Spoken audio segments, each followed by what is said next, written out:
제 나이 70하고도 둘. 남편 먼저 하늘로 보내고 아들 내외와 함께 산 지도 어언 10년이 다 되어 가네요. 하나뿐인 아들 동식이는 참 착한 아이였어요. 하지만 그 착한 심성이 때로는 제 가슴에 서운함의 돌멩이를 하나씩 얹을 때가 있다는 걸 저는 요즘 들어 자주 느끼곤 합니다. 세상 모든 일이 그렇듯 모든 균열은 아주 사소하고 작은 틈에서부터 시작되더군요. 저희 집의 균열은 복슬복슬한 털 뭉치 하나에서부터 시작되었죠. 그날은 유독 하늘이 맑았던 가을날이었어요. 창가에 앉아 제가 애지중지 키우는 동백 화분에 물을 주고 있었는데 현관문 열리는 소리와 함께 며느리 가영이의 유난스럽게 높은 목소리가 들려왔어요. 어머니, 저 왔어요. 우리 집에 아주 귀한 손님이 오셨답니다. 귀한 손님이라니 누구라도 왔나 싶어 거실로 나가봤죠. 그런데 제 눈앞에 보인 건 사람이 아니라 제 허리춤만 한 크기의 새하얀 개 한 마리였어요. 가영이는 그 개의 목에 감긴 화려한 가죽 목줄을 꼭 쥔 채 마치 개선장군이라도 된 양의기양양하게 서 있더군요. 어머, 이게 다 뭐니? 웬 개야? 제가 놀라서 묻자 가영이는 제 말은 들리지도 않는다는 듯 개를 향해 한없이 다정한 목소리로 속삭였어요. 프린스, 이리 와. 여기가 이제 네가 살 집이야. 인사드려 할머니셔. 프린스라니 이름 한번 거창하구나 싶어 헛웃음이 나왔습니다. 그 프린스라는 녀석은 낯선 환경에 불안한지 제자리에서 낑낑거리기만 했죠. 가영이는 그런 프린스를 번쩍 안아들고는 소파 위에 고이 내려놓았어요. 제가 평소에 허리가 아파 잠시 기댈 때나 쓰던 쿠션을 탁탁 털어 개의 엉덩이에 받쳐주면서요. 가영아, 갑자기 걔는 왜 데려온 거야? 상의도 없이. 제가 조금은 언짢은 목소리로 말하자 그제야 가영이는 저를 돌아보더군요. 하지만 그 얼굴에는 미안한 기색은 조금도 없었어요.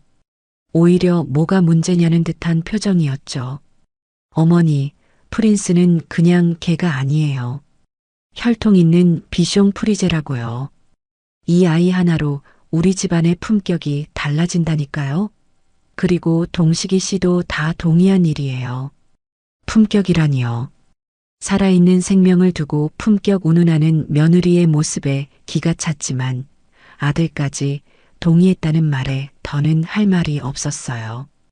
그날부터 저희 집의 모든 것은 그 프린스를 중심으로 돌아가기 시작했어요. 가영이는 프린스를 위해 방 하나를 통째로 내주더군요. 푹신한 전용 침대에 자동 온도 조절 장치, 공기청정기는 물론이고요. 벽 한쪽에는 프린스의 옷과 장난감이 가득한 옷장이 떡하니 자리 잡았어요.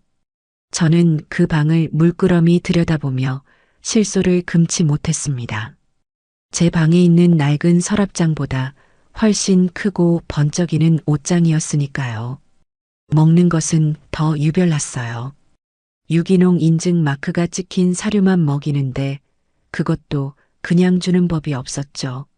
사료 위에는 소화에 좋다는 유산균 가루, 관절에 좋다는 영양제, 털에 윤기를 더한다는 오일 등등.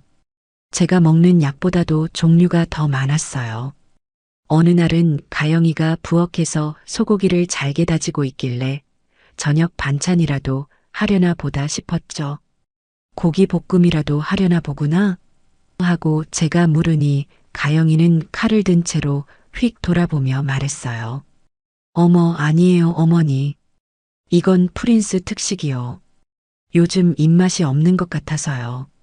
그 말에 무안해진 저는 조용히 방으로 들어올 수밖에 없었답니다. 사람 먹을 소고기는 비싸다고 늘 아껴 사던 며느리였거든요. 저녁 식사 시간이 되면 그 차별은 더욱 극명해졌어요. 식탁 밑에는 프린스의 전용 식기가 놓였고 가영이는 프린스의 밥을 먼저 챙겨주고 나서야 자리에 앉았죠. 하루는 제가 실수로 국을 조금 흘렸는데 그걸 본 가영이가 기겁을 하며 달려왔어요. 어머니, 조심 좀 하세요. 프린스가 바닥에 떨어진 거 주워 먹으면 어쩌려고 그러세요. 쟤는 위장이 예민해서 사람 음식 먹으면 큰일 나요. 라며 냅킨으로 바닥을 박박 닦아냈어요. 마치 제가 무슨 큰 죄라도 지은 사람처럼 말이죠. 그 순간 이 집에서 제 존재가 저 개보다도 못하다는 생각이 들어 서러움이 북받쳤습니다. 제 건강은 그리도 챙기는 척하면서 제 마음이 멍드는 것은 조금도 헤아리지 못하는 며느리가 야속하기만 했죠.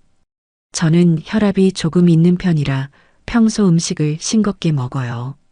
며느리 가영이도 그걸 잘 알고 있었죠. 그래서 언제부턴가 제 국은 늘 소금이 빠진 맹물 같은 상태로 식탁에 올라왔어요. 처음에는 제 건강을 생각해 주나 보다 하고 고맙게 생각하기도 했어요. 하지만 시간이 지날수록 그 배려가 어딘가 뒤틀려 있다는 걸 느끼게 되었죠. 가영이는 제 국그릇을 내려놓을 때마다 꼭 한마디씩 덧붙였어요. 어머니, 제가 특별히 신경 써서 소금 안 넣고 끓였어요. 건강 생각하셔서 다 드셔야 해요. 그 말은 마치 나는 당신을 이만큼이나 챙기는 착한 며느리다라고 광고하는 것처럼 들렸답니다. 정작 자신과 아들 국그릇에는 소금이며 고춧가루며 듬뿍 넣어 얼큰하게 먹으면서 말이에요. 한 번은 제가 너무 싱거워서 간장이라도 조금 달라고 했더니 가영이가 정색을 하며 말하더군요. 어머니, 안 돼요. 의사 선생님이 짜게 먹지 말라고 하셨잖아요. 제가 어머니 건강 지켜드려야죠. 그 단호한 말투에 저는 더 이상 아무 말도 할 수 없었어요. 꼭 어린아이 취급을 받는 기분이었죠. 그러던 어느 날이었어요. 그날 저녁 메뉴는 제가 좋아하는 소고기 묵국이었죠.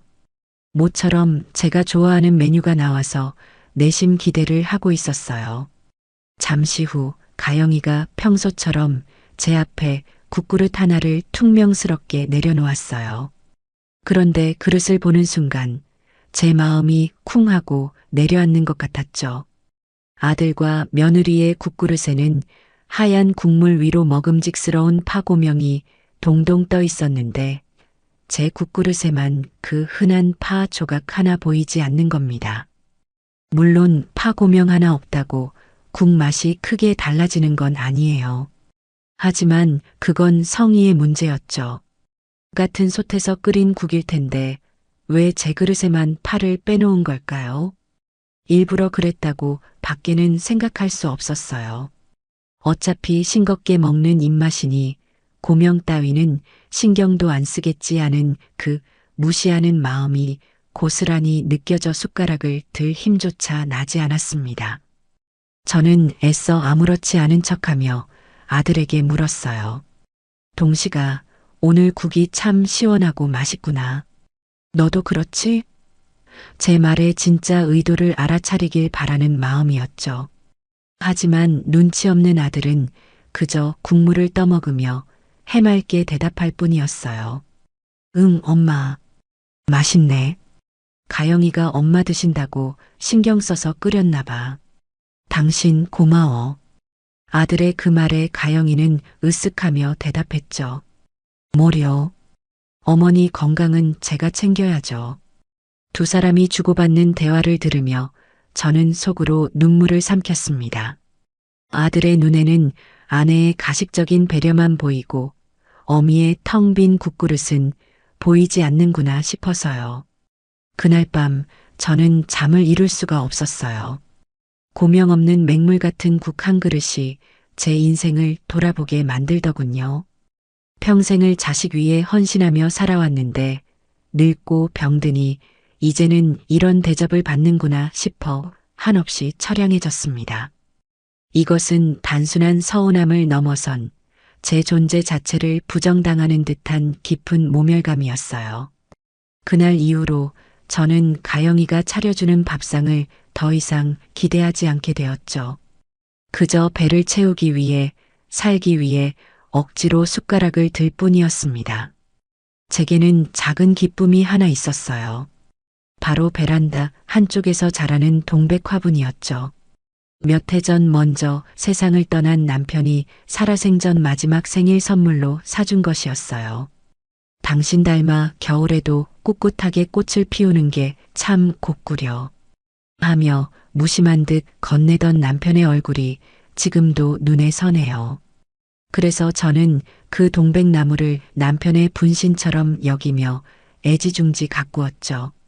매일 아침 눈을 뜨면 가장 먼저 동백나무의 잎을 닦아주고 흙이 마르지 않게 물을 주는 것이 제 하루의 시작이었습니다. 봄이 되면 연두빛 새순이 돋아나는 모습에 설레고 추운 겨울 칼바람 속에서 붉은 꽃망울을 터뜨리는 것을 보며 삶의 위안을 얻곤 했어요. 그런데 며칠 전 시골에 사는 여동생이 몸이 안 좋다고 연락이 와서 잠시 집을 비우게 되었어요. 떠나기 전날 밤 저는 며느리 가영이에게 신신당부를 했죠. 가영아, 다른 건 몰라도 저 동백나무에 물 주는 것만 잊지 말아다오. 이틀에 한 번씩만 종이컵으로 한 컵 정도 주면 된단다. 제 말에 가영이는 건성으로 대답했어요. 아, 네, 어머니. 알겠어요. 걱정 말고 다녀오세요. 그 무심한 대답이 마음에 걸렸지만 설마 살아있는 생명인데 죽게야 하겠나 싶어 애써 불안한 마음을 누르고 집을 나섰습니다. 닷새 만에 집에 돌아온 저는 현관문을 열자마자 베란다로 향했어요. 그런데 제 눈앞에 펼쳐진 광경에 저는 숨을 쉴 수가 없었습니다. 생생한 초록빛을 뽐내던 동백나무 잎사귀들이 모두 누렇게 말라비틀어져 축 늘어져 있었어요. 화분 흙은 가뭄난 논바닥처럼 쩍쩍 갈라져 있었고요. 단 한 번도 물을 주지 않은 것이 분명했죠. 제 심장이 쿵하고 바닥으로 떨어지는 것 같았어요. 저는 떨리는 손으로 화분을 붙들고 주저앉았습니다. 아가, 이게 무슨 일이냐? 목이 메어 소리조차 제대로 나오지 않았죠. 그때 마침 거실로 나온 가영이가 그 모습을 보더니 별일 아니라는 듯한 목소리로 말했어요. 어머, 어머니 오셨어요? 저런, 저 화분이 저렇게 됐네. 제가 일이 바빠서 깜빡했나 봐요. 가영이의 얼굴에는 미안함이나 안타까움 같은 감정은 전혀 찾아볼 수 없었어요. 마치 길가에 널린 돌멩이 하나를 보는 듯한 무심한 표정이었죠. 저는 가영이를 향해 울음 섞인 목소리로 소리쳤어요. 깜빡해? 너는 이게 그냥 화분으로 보이니? 이게 나한테 어떤 의미인지 알면서 어떻게 이럴 수가 있어. 제 격한 반응에 가영이는 오히려 어이없다는 듯이 저를 쳐다보더군요. 어머니, 왜 그러세요? 식물 키우는 게 얼마나 손이 많이 가는데요. 그냥 버리세요, 어머니. 제가 인터넷으로 더 크고 예쁜 걸로 주문해 드릴게요. 그 가벼운 태도에 저는 할 말을 잃었습니다. 제 소중한 추억과 마음을 더 크고 예쁜 것으로 대체할 수 있다고 생각하는 며느리의 천박함에 온몸이 떨려왔어요. 이건 실수가 아니었어요. 제게 소중한 것을 보란 듯이 망가뜨림으로써 저를 무시하고 짓밟으려는 명백한 의도가 담긴 행동이었죠. 남편의 마지막 흔적이 제 유일한 낙이 이렇게 허망하게 사라져버렸다는 사실보다 그것을 아무렇지 않게 여기는 며느리의 잔인한 마음에 더 큰 상처를 받았습니다. 저는 말라비틀어진 동백나무 가지를 쓰다듬으며 한참을 소리 없이 울었습니다. 이제 이 집에서 제가 지켜야 할 것은 아무것도 남지 않았다는 것을 깨달은 순간이었어요. 제 마음속에서도 무언가 단단히 부러지고 말았습니다. 동백나무를 가슴에 묻은 그날 이후로 저는 말을 아꼈습니다. 서운한 마음을 드러내봤자 돌아오는 것은 아들의 무심한 위로와 며느리의 가시, 도친 변명뿐이라는 것을 너무나 잘 알게 되었기 때문이죠. 저는 그저 그림자처럼 이 집의 낡은 가구처럼 조용히 제 자리를 지켰어요. 하지만 제 침묵이 그들에게는 오만한 항복 선언처럼 보였던 걸까요? 가영이의 행동은 날이 갈수록 더욱 대담해지고 노골적으로 변해갔습니다. 그날 아침도 그랬죠. 주말이라 늦잠을 잔 아들 내외는 거실 소파에 나란히 앉아 텔레비전을 보고 있었어요. 저는 이른 새벽에 일어나 이미 아침 식사를 마친 뒤였죠. 가영이는 제게 눈길 한 번 주지 않은 채 오직 프린스에게만 온 신경을 집중하고 있었습니다. 우리 프린스, 어젯밤에 맘마가 맛이 없었어? 왜 이렇게 깨작거렸을까? 응. 가영이는 프린스의 밥그릇 앞에 쪼그려 앉아 아기에게 말하듯 속삭였어요. 어제 저녁에 부어준 사료가 거의 그대로 남아 있었거든요. 가영이는 혀를 쯧쯧 차며 남은 사료를 전부 음식물 쓰레기통에 털어버리더군요. 그러고는 찬장에서 새 사료 봉지를 꺼냈습니다. 포장지에는 온통 영어로 쓰여 있었는데 유기농, 소고기, 그레인 프리 같은 단어들이 유독 눈에 잘 띄는 곳에 인쇄되어 있었죠. 동식 씨, 이것 봐. 이번에 새로 주문한 프린스 사료인데 한 봉지에 10만 원이 넘어. 사람이 먹는 소고기보다 더 비싼 거라니까. 허허, 우리 프린스 아주 호강하네. 나도 못 먹는 걸 먹고. 동식이는 그저 실없는 농담을 하며 웃어넘겼어요. 저는 그저 못마땅한 표정으로 부엌 식탁에 앉아 신문을 넘기는 척 그 광경을 지켜볼 뿐이었습니다. 가영이는 계량컵으로 정확하게 사료를 재어 프린스의 전용 식기에 부어주었어요. 봉지를 열자마자 고소하고 진한 고기 냄새가 부엌에 가득 퍼졌습니다. 정말이지 사람이 먹는 장조림이나 육포 냄새와 다를 바가 없었죠. 하지만 프린스는 새로 부어준 사료에도 영 관심이 없는 듯 냄새만 몇 번 맡더니 이내 고개를 돌려버렸어요. 가영이의 미간이 살짝 찌푸려졌습니다. 어머, 얘 봐. 이게 얼마나 비싼 건데 이것도 안 먹어? 너 진짜 까다롭게 굴 거니? 가영이는 몇 번이나 더 프린스의 코앞에 밥그릇을 들이밀었지만 프린스는 요지부동이었어요. 결국 인내심이 바닥난 가영이는 신경질적으로 밥그릇을 빼앗아 들었습니다. 아우, 진짜 비싼 건데 아깝게. 너 오늘 저녁은 굶는 줄 알아. 버릇을 단단히 고쳐야지. 가영이는 짜증 섞인 목소리로 프린스를 혼내고는 사료가 가득 담긴 그릇을 싱크대 한쪽 구석에 획 밀쳐두었어요. 저는 그 모습을 보며 속으로 한숨을 쉬었습니다. 동물을 키우는 마음이 저런 걸까요? 제 눈에는 생명을 아끼는 마음이라기보다 비싼 물건에 대한 집착처럼 보였죠. 설마 그 개밥 그릇이 몇 시간 뒤 제 앞에 놓이게 될 줄은 그때는 정말 꿈에도 상상하지 못했답니다. 점심시간이 훌쩍 지난 늦은 오후가 되어서야 아들 내외는 점심을 차리기 시작했어요. 저는 속이 더부룩해서 점심은 건너뛰겠다고 했죠. 저녁 시간이 다 되어서야 슬슬 배가 고파오더군요. 부엌으로 나가니 가영이가 마침 저녁 식사를 준비하고 있었습니다. 어머니, 마침 잘 오셨네요. 배고프시죠? 식사하세요. 가영이는 평소와 달리 제법 살갑게 말하며 식탁 의자를 빼주었어요. 그리고는 제 앞에 김이 모락모락 나는 뚝배기 하나를 퉁 소리가 나게 내려놓았습니다. 어머니 좋아하시는 무 넣고 시원하게 소고기 묵국 끓였어요. 점심도 거르셨으니까 이거라도 든든하게 드셔야죠. 남기지 마세요. 저는 오랜만에 받아보는 며느리의 친절에 잠시 마음이 누그러지는 것도 같았어요. 뚝배기 안에는 큼직한 무와 함께 잘게 찢어진 고기 건더기들이 제법 푸짐하게 들어 있었습니다. 첫 술을 뜨기 위해 수저를 국에 담그는 순간 코끝에 익숙하면서도 어딘가 이상한 냄새가 훅 끼쳐왔습니다. 아침에 맡았던 프린스의 그 비싼 사료에서 나던 고기 냄새와 무척이나 흡사했죠. 에이, 설마. 내가 너무 예민하게 구는 거겠지.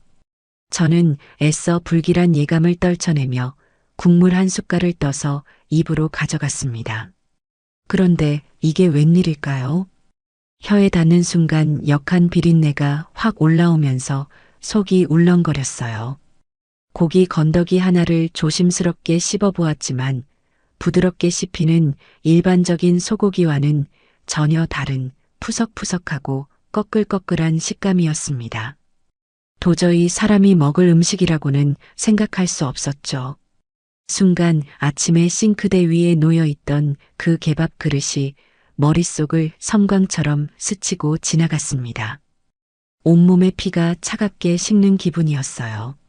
손이 부들부들 떨려와 수저를 뚝배기 안에 떨어뜨리고 말았습니다. 쨍그랑 하는 소리에 맞은편에 앉아있던 동식이와 가영이의 시선이 제게로 향했죠. 엄마, 왜 그래요? 어디 안 좋아요?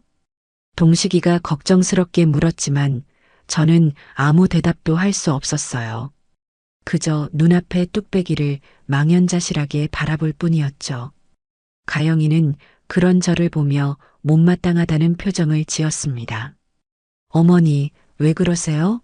제가 일부러 어머니 생각해서 끓인 건데 입에 안 맞으세요? 요즘 계속 식사를 제대로 안 하시니까 그렇죠. 억지로라도 좀 드셔야 기운 차리신다니까요. 며느리의 목소리가 귓가에 윙윙거리며 울렸지만 제대로 들리지 않았어요. 저는 간신히 입을 열었습니다. 속이 좋지 않구나. 먼저 들어가서 좀 쉬어야겠다. 저는 비틀거리며 자리에서 일어났습니다. 제 등 뒤로 가영이의 짜증 섞인 목소리가 비수처럼 날아와 꽂혔죠. 어머, 진짜. 정성껏 차려드렸더니 또 저러시네. 저러다 쓰러지시기라도 하면 다 내 탓이라고 할 거면서. 저는 그 말을 애써 못 들은 척 방으로 들어와 문을 닫았습니다. 심장이 미친 듯이 뛰고 숨이 턱턱 막혀왔어요. 설마 사람이 어떻게. 아니야, 아닐 거야. 몇 번이고 고개를 저었지만 혀끝에 남은 그 역하고 비릿한 맛은 사라지지 않았습니다.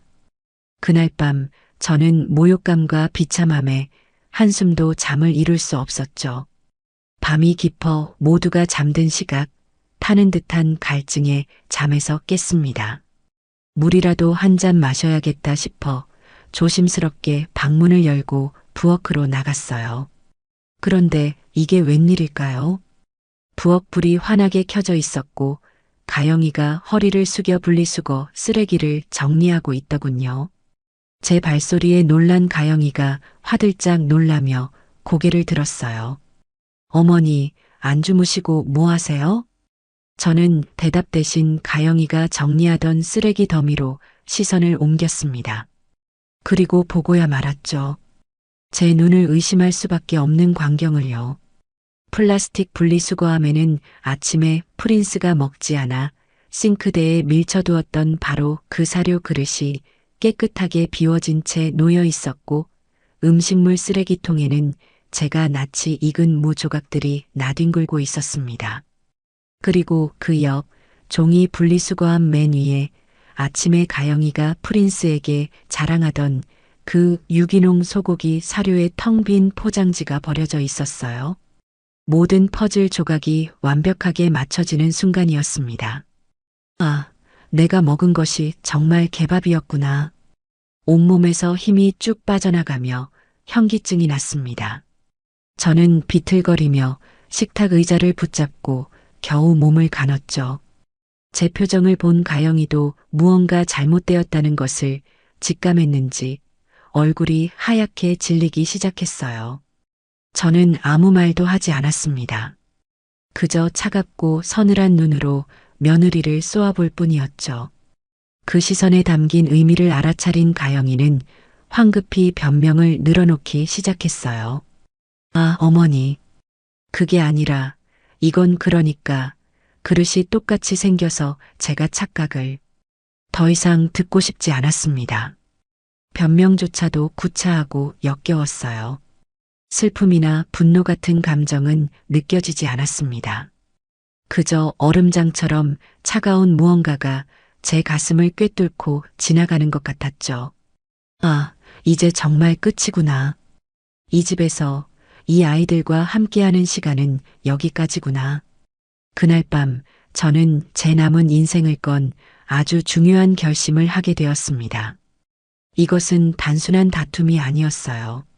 인간의 존엄에 관한 문제였습니다. 그 끔찍한 밤이 지나고 다음 날 아침이 밝았습니다. 밤새 한숨도 자지 못했지만 정신은 오히려 맑고 차가웠어요. 저는 아무 일도 없었다는 듯 평소와 똑같은 시간에 일어나 조용히 제 방을 정리하고 거실로 나갔습니다. 밤늦게까지 잠들지 못했던 가영이는 아직 일어나지 않았더군요. 저는 식탁에 앉아 물 한 잔을 마시며 앞으로 제가 무엇을 해야 할지 차분하게 생각하기 시작했습니다. 이제 와서 며느리의 머리채를 잡고 악을 쓰며 싸우는 것은 아무 의미도 없는 일이었죠. 그래봤자 동식이는 또 아내의 편을 들 것이고 저는 그저 늙고 병들어 정신이 오락가락하는 노인네 취급을 받으며 이 싸움에서 패배하게 될 것이 분명했어요. 그렇게 질 수는 없었습니다. 제가 당한 모욕은 감정적인 분풀이로 끝낼 수 있는 성질의 것이 아니었으니까요. 이건 제 남은 인생의 존엄을 건 싸움이었죠. 저는 외출 준비를 하고 집을 나섰습니다. 향한 곳은 동네의 작은 문구점이었어요.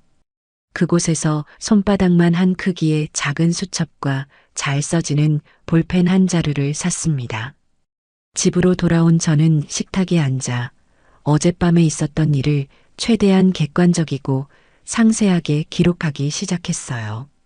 날짜와 시간, 그리고 며느리 신가영이 프린스가 먹다 남은 개밥에 물을 넣고 국을 끓여 저녁 식사로 줌이라는 문장을 쓰는데 손이 덜덜 떨려왔습니다. 눈물이 쏟아질 것 같았지만 저는 이를 악물고 참았어요. 지금은 울 때가 아니었죠. 그날을 시작으로 저는 매일 밤 그 수첩을 채워나갔습니다. 단지 개밥 사건뿐만이 아니었어요. 기억을 더듬어 지난 5년간 가영이에게 당했던 사소한 무시와 언어적 모욕들을 하나하나 모두 기록했습니다. 어머니, 용돈 어디다 쓰셨어요? 자꾸 돈 달라고 하시면 곤란해요. 라며 사람들 앞에서 타박을 주었던 일. 어머니, 보청기 소리 좀 줄이세요. 옆에 있으면 제 머리가 다 아파요. 라며 제 친구들 앞에서 일부러 큰 소리로 말해 망신을 주었던 일. 제가 아끼던 동백 화분을 말려 죽이고도 미안한 기색 하나 없이 조화를 사주겠다고 했던 일까지 사소한 것 하나 놓치지 않고 전부 적어 내려갔습니다. 수첩이 한 장 한 장 채워질수록 제가 얼마나 어리석고 무력하게 살아왔는지 깨닫게 되어 가슴이 아팠지만 동시에 제 안에서 무언가 단단한 결의가 차오르는 것을 느낄 수 있었어요. 며칠 뒤 저는 마지막으로 아들의 마음을 확인해 보기로 했습니다. 혹시라도 아주 만약에라도 아들이 제 편이 되어줄 수 있다면 이렇게까지 하고 싶지는 않았기 때문이에요. 저녁 식사를 마친 뒤 저는 과일을 깎아 동식이의 방으로 가져갔습니다. 동식아, 잠깐 얘기 좀 할 수 있겠니? 응, 엄마. 무슨 일이야? 컴퓨터 앞에 앉아있던 아들은 의자를 돌려 저를 마주 보았어요. 저는 애써 아무렇지 않은 척 부드러운 목소리로 운을 띄웠습니다. 아니다. 그냥 어미가 요즘 통 기운도 없고 입맛도 없어서 걱정이 돼서 그런다. 밤에 잠도 잘 안 오고 말이다. 이건 단순한 하소연이 아니었어요.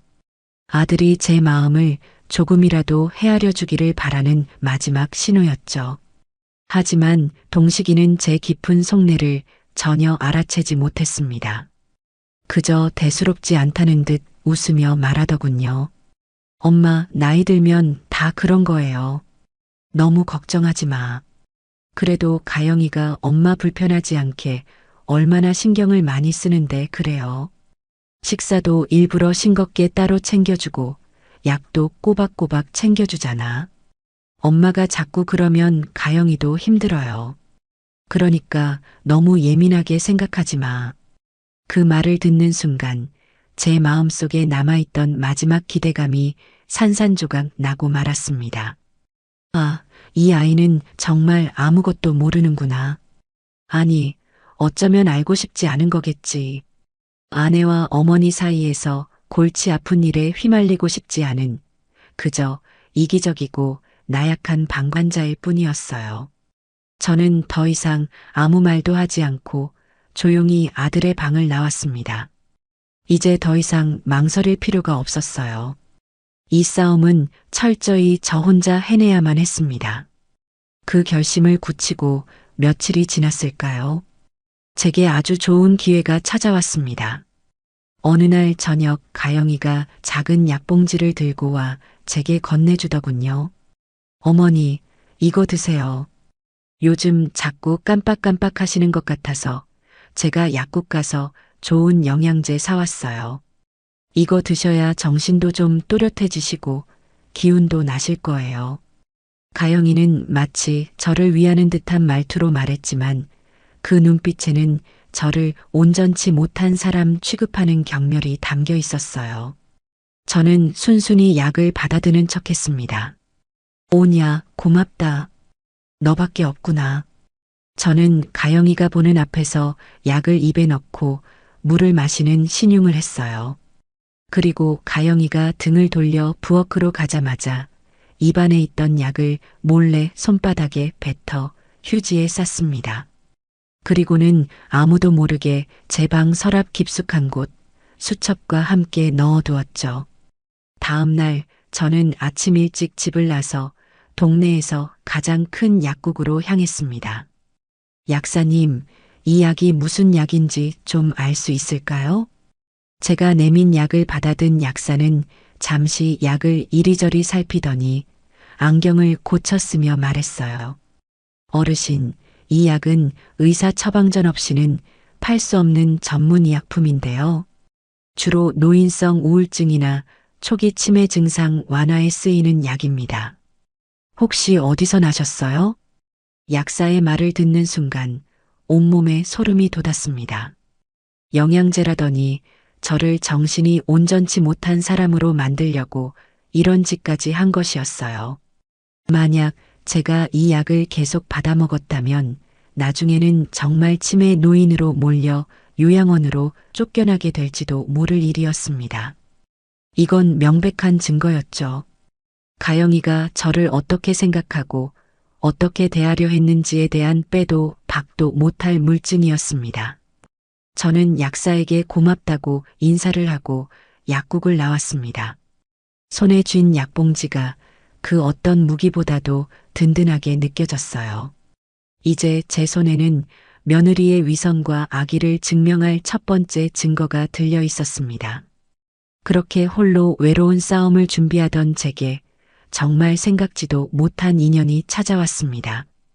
저희 옆집에 새로 이사 온 젊은 청년이 있었는데 밤늦게까지 공부하는지 늘 불이 꺼지지 않는 집이었죠. 그저 인사나 가볍게 나누는 사이였을 뿐 별다른 교류는 없었어요. 사건은 어느 평범한 저녁에 일어났습니다. 저는 거실 소파에 앉아 제가 유일하게 좋아하는 연속극을 보고 있었어요. 제가 귀가 조금 어두운 편이라 저도 모르게 텔레비전 소리를 조금 크게 키웠던 모양입니다. 부엌에서 설거지를 하던 가영이가 잔뜩 신경질이 난 목소리로 소리쳤어요. 어머니, 텔레비전 소리 좀 줄이세요. 귀가 어두우시면 보청기를 끼시든가 해야지. 온 동네 떠나가겠네. 옆집에서 시끄럽다고 쫓아오면 어쩌려고 그러세요? 아, 정말 창피해 죽겠네. 가영이의 날카로운 목소리는 쩌렁쩌렁하게 집안을 울렸습니다. 저는 무한한 마음에 황급히 리모컨을 찾아 소리를 줄였죠. 바로 그때였습니다. 딩동하고 현관 초인종이 울렸어요. 가영이는 거 봐요. 쫓아왔잖아요. 라고 저를 쏘아붙이며 신경질적으로 현관문을 열었습니다. 문 밖에는 옆집에 사는 그 청년이 서 있었어요. 저 안녕하세요. 옆집에 사는 박준서라고 합니다. 네. 그런데 무슨 일이시죠? 혹시 시끄러우셨어요? 죄송합니다. 저희 어머니가 귀가 좀 안 좋으셔서 가영이는 이미 모든 잘못을 제 탓으로 돌릴 준비를 하고 있었죠. 그런데 청년의 대답은 예상 밖이었습니다. 아, 아닙니다. 시끄럽다니요. 전혀요. 사실은 제가 이사 왔는데 제대로 인사를 못 드린 것 같아서요. 어머니께서 과일을 좀 나눠드리라고 하셔서 청년은 멋쩍게 웃으며 손에 들고 있던 과일 바구니를 가영이에게 건넸습니다. 바구니에는 먹음직스러운 사과와 배가 가득 담겨 있었죠. 가영이는 잠시 당황한 듯 했지만 이내 표정을 바꾸고 과일 바구니를 받아들었어요. 어머, 고맙습니다. 이런 걸 다. 청년은 가영이의 어깨 너머로 소파에 앉아 어쩔 줄 몰라 하는 저를 발견하고는 부드럽게 눈인사를 건넸습니다. 그리고는 제게 들릴 만큼의 목소리로 하지만 진심을 담아 말했죠. 할머님, 혹시 무슨 일 있으세요? 표정이 안 좋아 보이셔서요. 혹시라도 도움이 필요하시면 언제든지 편하게 말씀하세요. 그 따뜻한 한마디에 그동안 꾹꾹 눌러왔던 서름이 울컥하고 터져 나올 뻔했습니다. 이 집안의 그 누구에게서도 들어보지 못했던 진심 어린 걱정과 위로였으니까요. 저는 간신히 고개를 끄덕이며 희미하게 웃어 보였습니다. 그 짧은 순간의 만남이 앞으로 제게 얼마나 큰 힘이 되어줄지는 그때는 미처 알지 못했죠. 그 청년이 바로 제 길고 외로운 싸움에 빛이 되어준 박준서였습니다. 그날 이후 저는 준서와 엘리베이터나 아파트 복도에서 마주칠 때마다 조금 더 살갑게 인사를 나누게 되었습니다.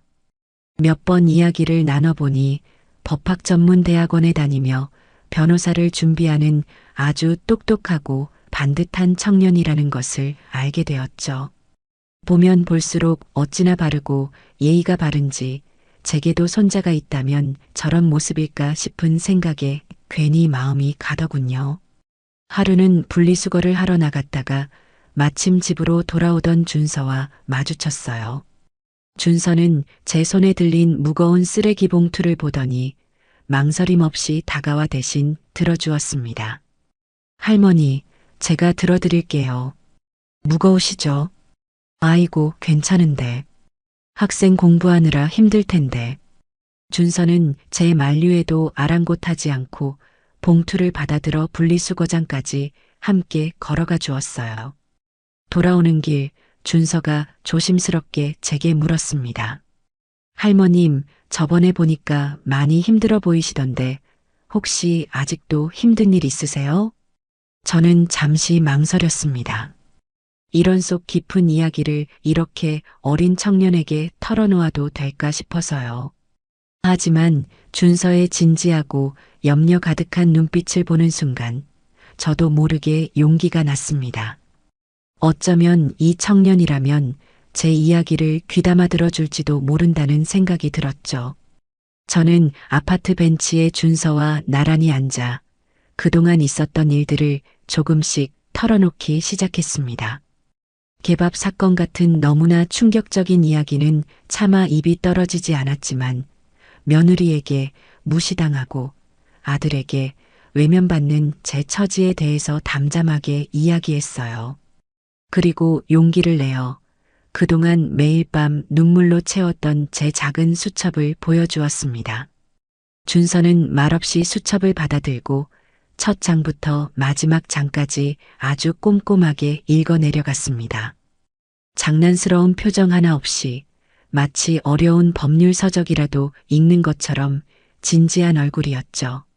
수첩을 다 읽은 준서는 한참 동안 말이 없었어요. 그리고는 깊은 한숨을 내쉬며 제게 말했습니다.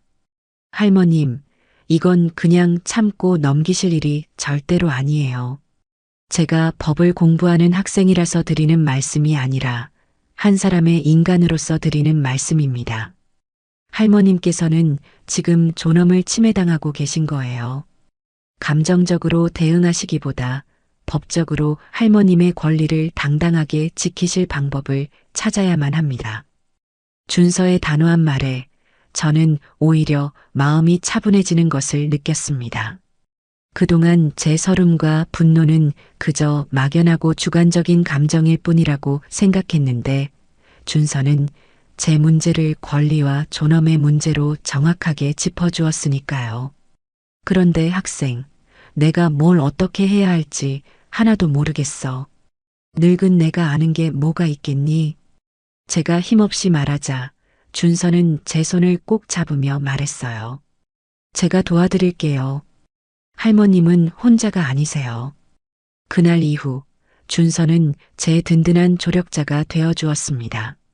며칠 뒤 준서는 제게 작은 볼펜 하나를 선물이라며 내밀었어요. 평범한 볼펜처럼 보였지만 사실은 아주 성능이 좋은 소형 녹음기였죠. 할머님, 사용법은 아주 간단해요. 여기 이 클립 부분을 한번 누르면 녹음이 시작되고 다시 한번 누르면 저장이 돼요. 앞으로 며느님이 부당한 말을 하거나 할머님을 무시할 때 이 볼펜을 셔츠 주머니에 꽂아두기만 하세요. 수첩에 적는 기록도 중요하지만 이렇게 생생한 목소리가 담긴 증거는 그 무엇보다 강력한 힘을 가지게 될 거예요. 결정적인 순간에 이 작은 펜이 할머님을 지켜줄 가장 든든한 방패가 되어줄 겁니다. 저는 떨리는 손으로 그 볼펜을 받아들었습니다. 작고 가벼운 볼펜이었지만 제게는 천군만마를 얻은 것처럼 든든하고 무겁게 느껴졌어요. 이제 더 이상 혼자서 외롭게 눈물만 삼키지 않아도 된다는 생각에 꺼져가던 희망의 불씨가 다시 타오르는 것 같았습니다. 제 인생의 가장 어두운 밤에 드디어 한 줄기 빛이 비치기 시작한 것이죠. 옆집 청년 박준서 학생이 쥐어준 볼펜 모양 녹음기는 제게 단순한 기계 이상이었습니다. 그건 위축되었던 제 마음에 심어준 작은 용기의 씨앗이었고 더 이상 혼자가 아니라는 든든한 증표였죠. 저는 그날 이후로 외출할 때마다 그 볼펜을 낡은 스웨터 주머니에 클립까지 단정하게 꽂고 다녔습니다. 아직은 녹음 버튼을 누를 용기까진 내지 못했지만 그 차가운 감촉만으로도 괜히 어깨가 펴지는 것 같았어요. 준서 학생은 제게 이런 조언도 해주었습니다. 할머님, 지금부터는 조금 연기를 하셔야 해요. 며느님이 할머님을 어떻게 생각하는지 그 밑바닥까지 전부 드러나게 만들어야 결정적인 증거를 더 많이 잡을 수 있어요. 처음에는 그게 무슨 소린가 싶었죠. 평생을 진솔하게만 살아온 제게 연기라니요. 하지만 준서 학생의 차분한 설명을 듣고 나니 그것이 제 자신을 지키기 위한 가장 현명한 싸움의 방식이라는 것을 깨닫게 되었습니다. 제 반격은 그렇게 아주 조용하고 은밀하게 시작되었습니다. 첫 번째 연기는 실수였습니다. 어느 날 오후 가영이가 거실에서 프린스의 발톱을 다듬어주고 있을 때였어요. 저는 물을 마시기 위해 일부러 그 옆을 지나 부엌으로 향했죠. 그리고 물컵을 들고 돌아서다 마치 발이 꼬인 것처럼 살짝 비틀거리며 물컵을 놓치고 말았습니다. 쨍그랑 요란한 소리와 함께 유리컵이 산산조각 났고 물이 값비싼 페르시안 카펫 위로 흥건하게 쏟아졌어요. 어머, 어머니, 지금 뭐 하시는 거예요? 가영이가 기겁을 하며 자리에서 벌떡 일어났습니다. 저는 잔뜩 겁먹은 표정으로 주저앉아 어쩔 줄 몰라 하는 연기를 했죠. 아이고, 내가 정신이 없어서 그만. 미안하다, 정말 미안하다, 얘야. 미안하면 다해요? 이게 얼마짜리 카펫인 줄 아세요? 진짜 왜 이렇게 칠칠치 못하세요? 사람이 나이를 먹으면 좀 조심성이라도 있어야지. 맨날 사고만 치시고. 가영이는 제게 괜찮냐고 묻기는커녕 카펫 걱정에 발을 동동 구르며 온갖 날 선말들을 쏟아냈습니다. 저는 고개를 푹 숙인 채 스웨터 주머니에 꽂아둔 볼펜의 클립을 힘껏 눌렀어요. 딸깍 하는 작은 소리와 함께 빨간 불빛이 희미하게 깜빡이는 것을 느낄 수 있었습니다. 제 첫 번째 증거가 녹음되는 순간이었죠. 동식 씨, 이리 좀 와봐요. 어머니가 또 일 저질렀어. 가영이는 방에 있는 동식이를 고래고래 소리쳐 불렀습니다. 놀라서 뛰쳐나온 아들은 바닥에 주저앉아 있는 저와 엉망이 된 거실을 보고는 깊은 한숨을 내쉬었죠. 엄마, 또 왜 그랬어? 다치진 않았고? 나는 괜찮다. 괜찮아. 그냥 내가 잠시 현기증이 나서. 제 말은 들리지도 않는지 가영이는 동식이에게 삿대질까지 해가며 불평을 늘어놓았습니다. 들었죠? 현기증이래요. 요즘 계속 저러신다니까. 이러다 집에서 크게 다치시기라도 하면 어쩔 거예요? 병원에 한번 제대로 모시고 가보든가 해야지. 정말 불안해서 같이 못 살겠네. 그 모든 대화는 제 주머니 속 작은 녹음기에 고스란히 담기고 있었습니다. 저는 아들과 며느리의 걱정 어린 질책을 들으며 속으로는 얼음처럼 차가운 미소를 짓고 있었어요. 너희가 나를 어떻게 생각하는지 이제 똑똑히 기록해주마. 그날 이후 저의 연기는 날이 갈수록 능숙해졌습니다. 일부러 했던 말을 또 하고 물건을 어디에 두었는지 기억하지 못하는 척했죠. 얘야, 오늘이 며칠이더라? 하고 물었다가 1시간쯤 뒤에 다시 오늘이 무슨 요일이지? 하고 묻는 시기였습니다. 그럴 때마다 가영이는 노골적으로 혀를 차거나 들릴 듯 말 듯한 목소리로 진짜 답답해라고 중얼거렸죠. 물론 그 모든 순간에 제 주머니 속 볼펜은 묵묵히 제 역할을 수행하고 있었습니다. 가영이는 제 연기에 완벽하게 속아 넘어간 듯 했어요. 저에 대한 경계심을 완전히 풀고 이제는 저를 없는 사람 혹은 곧 없어져야 할 귀찮은 짐처럼 대하기 시작했습니다. 그리고 마침내 제게 가장 결정적인 증거를 스스로 제 손에 쥐어주었죠. 그날도 저는 몸이 좋지 않다는 핑계로 일찌감치 방에 들어와 누워 있었습니다. 실제로는 잠든 척 귀를 쫑긋 세우고 거실의 동태를 살피고 있었죠.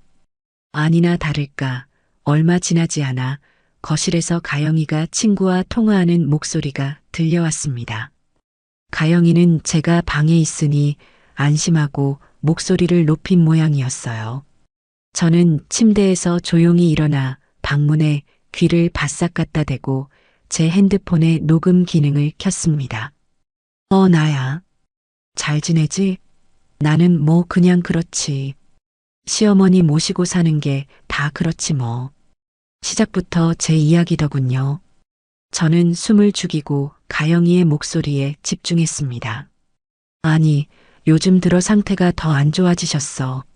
맨날 깜빡깜빡하시고 물건 잃어버리는 건 일상이고 며칠 전에는 비싼 카펫에 물을 쏟아서 버릴 뻔했다니까. 내가 치우느라 얼마나 고생했는지 몰라. 기가 막혔습니다. 자기가 쏟아낸 막말은 쏙 빼놓고 모든 것을 제 탓으로 돌리고 있었어요. 응, 남편은 그냥 우리 엄마 그럴 사람 아니다 이러기만 하고. 뭘 알겠어, 남자가. 하루 종일 붙어 있는 건 난데. 진짜 답답해 죽겠다니까. 돈은 아들한테 다 맡겨놓고 맨날 아픈 척이나 하고. 내가 볼 땐 일부러 저러시는 것 같기도 해. 관심 받고 싶어서. 심장이 쿵 하고 내려앉는 것 같았습니다. 저를 이렇게까지 생각하고 있을 줄은 몰랐어요. 하지만 진짜 기가 막힌 이야기는 이제부터 시작이었습니다. 그래서 말인데 나 요즘 진지하게 요양원 알아보고 있잖아. 남편한테는 아직 말 안 했는데 계속 이런 식이면 나도 못 참지. 시설 좋은 데로 보내드리면 자기도 어쩔 수 없을걸? 솔직히 그게 서로 편한 거 아니겠어? 우리도 이제 우리 인생 살아야지. 언제까지 저 늙은이 뒤치다꺼리나 하고 살겠냐고. 안 그래? 저는 떨리는 손으로 녹음 종료 버튼을 눌렀습니다. 핸드폰에 저장된 녹음 파일이 마치 뜨거운 불덩이처럼 느껴졌죠. 요양원이라니요. 제 집에서, 제 아들 집에서 저를 내쫓을 계획을 이렇게 태연하게 세우고 있었다니요. 눈물이 쏟아질 것 같았지만 지금은 그럴 때가 아니었습니다. 이건 슬퍼할 일이 아니라 분노하고 싸워야 할 일이었습니다. 며칠 뒤 저는 몸이 좀 괜찮아진 것 같다며 오랜만에 외출 준비를 했습니다. 가영이에게는 노인정에 마실이나 다녀오겠다고 둘러댔죠. 하지만 제가 실제로 향한 곳은 준서 학생과 미리 약속을 잡아둔 은행이었습니다. 준서 학생은 제게 법적으로 제 권리를 찾으려면 가장 먼저 제 명의로 된 재산이 무엇이 있는지 정확하게 파악하고 서류를 확보해야 한다고 조언해 주었거든요. 은행 창구에 앉아 신분증을 내미는데 괜히 가슴이 두근거렸습니다. 남편이 죽고 나서는 동식이가 알아서 다 관리해 주었기에 이런 창구에 앉아보는 것이 몇 년 만인지 모르겠어요. 은행 직원은 제 명의로 된 예금과 신탁 내역을 뽑아주었습니다. 그리고 저는 가장 중요한 것을 확인하기 위해 지하에 있는 개인금고로 안내를 받았죠. 묵직한 쇠문이 열리고 제 이름이 적힌 작은 금고가 모습을 드러냈습니다. 그 안에는 남편과 함께 평생을 모아 마련한 것들이 고스란히 잠들어 있었어요.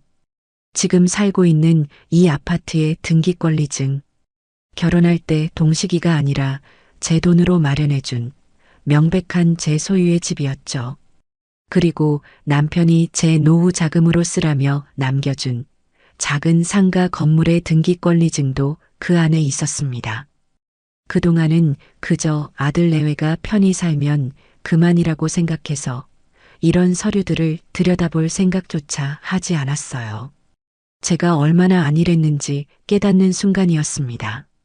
저는 모든 서류의 사본을 요청해서 발급받았습니다. 제 손에 들린 서류 뭉치가 빼앗길 뻔했던 제 인생의 주도권처럼 느껴져 손끝이 짜릿했어요. 은행을 나오자 밖에서 기다리고 있던 준서 학생이 제게 다가왔습니다. 할머님, 잘 되셨어요?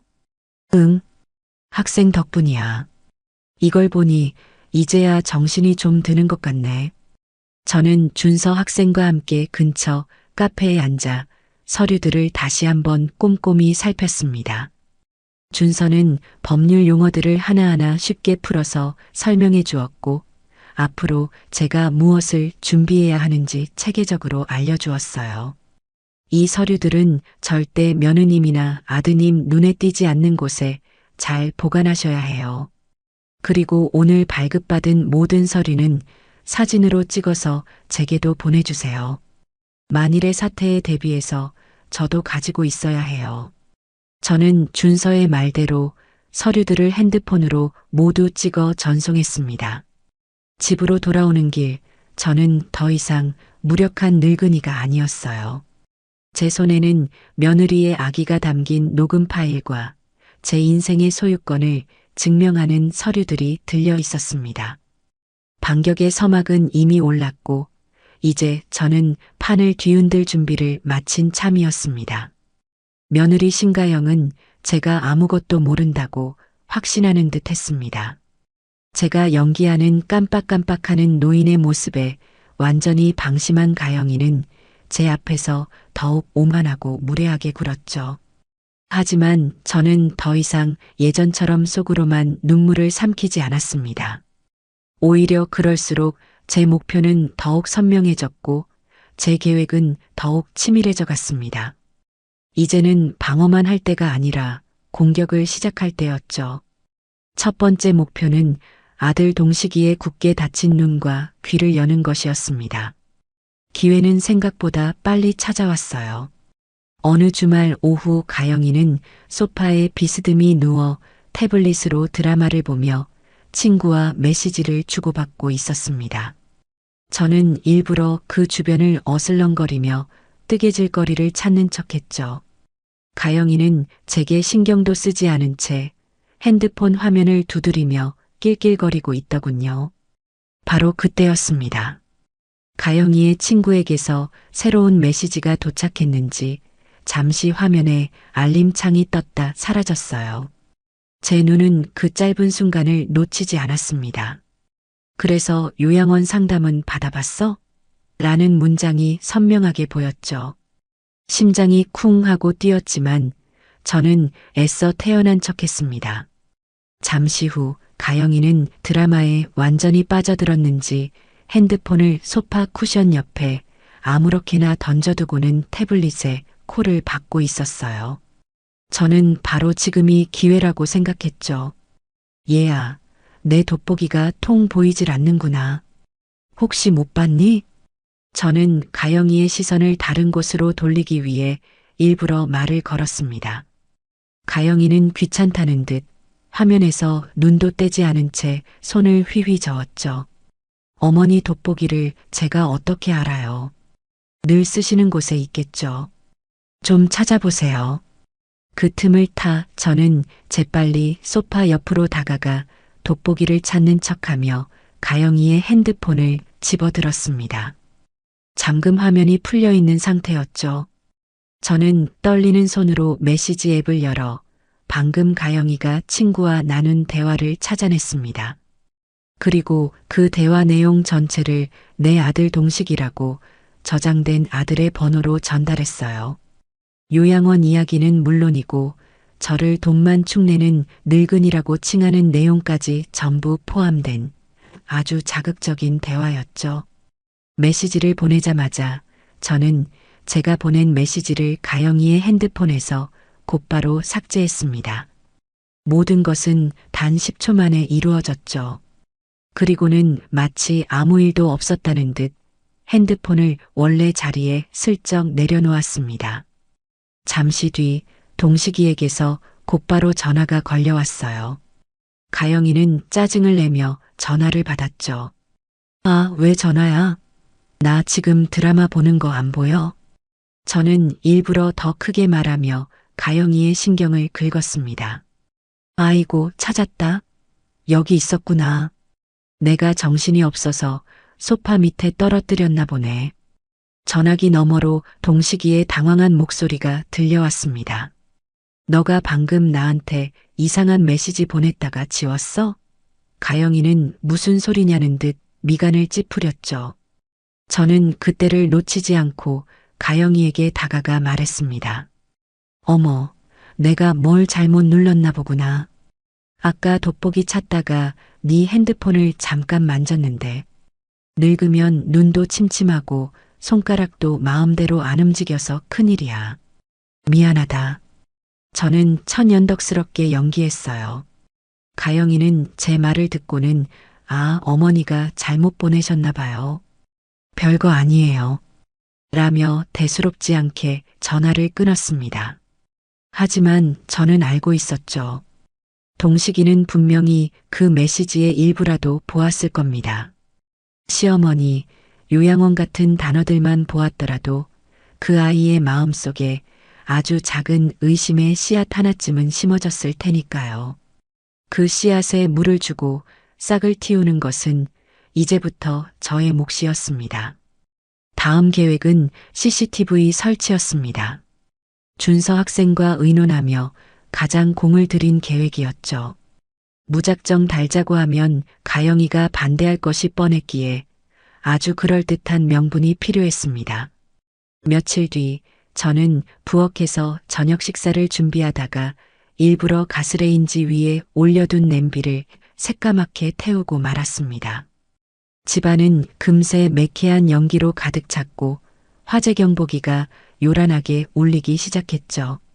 퇴근해서 돌아온 동식과 가영이는 난장판이 된 집을 보고 경악했습니다. 저는 잔뜩 풀이 죽은 모습으로 아들에게 말했어요. 동식아, 미안하다. 내가 요즘 정신이 오락가락해서 국을 올려놓고 깜빡 잠이 들었나 봐. 이러다 정말 큰 불이라도 낼까봐 무서워서 어떡하니. 제 눈에는 두려움과 자책의 눈물이 그렁그렁 맺혀 있었습니다. 물론 그것 또한 계산된 연기였죠. 제 진심 어린 걱정에 아들의 마음이 움직이기 시작했습니다. 엄마, 괜찮아. 이만하길 다행이지. 앞으로는 조심 좀 해. 조심한다고 되니? 내가 내 정신을 믿을 수가 없는데. 그래서 말인데, 동시가 거실에다가 CCTV 하나만 달아주면 안 되겠니? 내가 밖에 나갔을 때도 니들이 핸드폰으로 가스불이 켜져 있는지 확인할 수 있고, 나도 내가 뭘 잊어버렸는지 돌려볼 수 있잖니? 그러면 좀 안심이 될 것 같구나. 제 간절한 부탁에 얼마 전 메시지 사건으로 마음 한구석이 찜찜했던 동식이는 기다렸다는 듯 고개를 끄덕였습니다. 효자 노릇이라도 해서 마음의 빚을 덜고 싶었을 테죠. 알았어, 엄마. 걱정 마.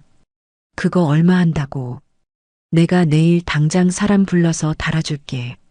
역시나 옆에서 듣고 있던 가영이가 발끈하고 나섰습니다. 어머니, 뭘 그런 걸 달아요? 집안에 카메라를 다는 게 어디 있어요? 꼭 어머니 감시하는 것 같잖아요. 기분 나쁘게. 감시라니 당치도 않다. 내 안전을 위해서 그러는 거지. 니들도 내가 걱정돼서 하루 종일 신경 쓰이느니 차라리 한 번씩 들여다보는 게 마음 편하지 않겠니? 화재 예방이 제일 중요하잖니. 저는 안전과 화재 예방이라는 누구도 반박할 수 없는 이유를 내세웠습니다. 동식이도 제 편을 들었죠. 가영아, 당신도 봤잖아. 오늘 정말 큰일 날 뻔했어. 엄마 말씀대로 하는 게 좋겠어. 이건 우리 모두를 위한 거야. 가영이는 더 이상 반대하지 못하고 입을 꾹 다물었습니다. 불만 가득한 표정이었지만 이미 명분은 제게 있었죠. 다음 날 설치 기사님이 방문해 거실과 부엌이 가장 잘 보이는 곳에 작은 CCTV를 설치했습니다. 이제 이 집안에서 일어나는 모든 일은 24시간 기록될 겁니다. 가영이는 이제 자신만의 성 안에 갇힌 것이나 다름없었어요. 저는 보이지 않는 거미줄을 촘촘히 쳐나가고 있었습니다. 마지막으로 저는 이 모든 싸움을 법적으로 매듭 지어줄 전문가를 만나야만 했습니다. 준서 학생은 자신의 지도 교수님을 통해 여성 인권 문제에 정통한 베테랑 여성 변호사 한 분을 소개해 주었어요. 저는 준서와 함께 변호사 사무실을 찾았습니다.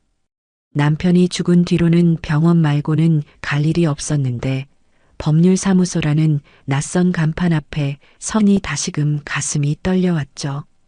사무실에서 만난 변호사님은 생각보다 젊고 아주 이지적인 인상이었습니다. 저는 그분 앞에 제가 그동안 모아온 모든 것을 꺼내놓았습니다. 매일 밤 눈물로 기록했던 작은 수첩, 가영이의 막말이 담긴 녹음 파일들, 그리고 저를 치매 환자로 만들 뻔했던 약국 약봉지까지. 변호사님은 제 수첩을 읽어내려가며 미간을 찌푸렸고 녹음 파일을 들으면서는 분노를 감추지 못하더군요. 그리고 제가 마지막으로 아주 어렵게 개밥국 사건의 전말을 털어놓았을 때 변호사님의 표정은 충격과 경악으로 굳어버렸습니다. 어머님, 세상에 정말. 변호사님은 한동안 말을 잇지 못하고 그저 안타까운 눈으로 저를 바라보았어요. 그리고는 제 손을 꼭 잡아주며 말했습니다. 어머님, 정말 힘드셨겠습니다. 이건 단순한 가족 간의 불화가 아닙니다. 명백한 학대이자 인간의 존엄성을 짓밟은 용서받을 수 없는 행위예요. 걱정하지 마세요. 저희가 어머님의 빼앗긴 권리 그리고 무너진 자존심까지 전부 되찾아 드릴 겁니다. 변호사님은 제게 앞으로의 계획을 명확하게 설명해 주었습니다. 우선 제가 소유한 부동산에 대해 며느리가 어떠한 권리도 주장할 수 없도록 하는 재산 보전 처분 신청을 진행할 것이며 아파트 역시 제 명의의 재산이므로 며느리를 상대로 퇴거를 요구할 수 있다고 했죠. 또한 그동안의 언어적, 정신적 학대에 대한 위자료 청구 소송도 충분히 가능하다고 했습니다. 어머님께서 모아두신 증거들이 아주 명확하고 구체적이라 소송으로 갈 경우 저희가 승소할 확률이 매우 높습니다. 변호사님의 확신에 찬 목소리에 저는 비로소 안도의 한숨을 내쉴 수 있었습니다. 제 싸움은 더 이상 외롭고 감정적인 복수심이 아니었어요.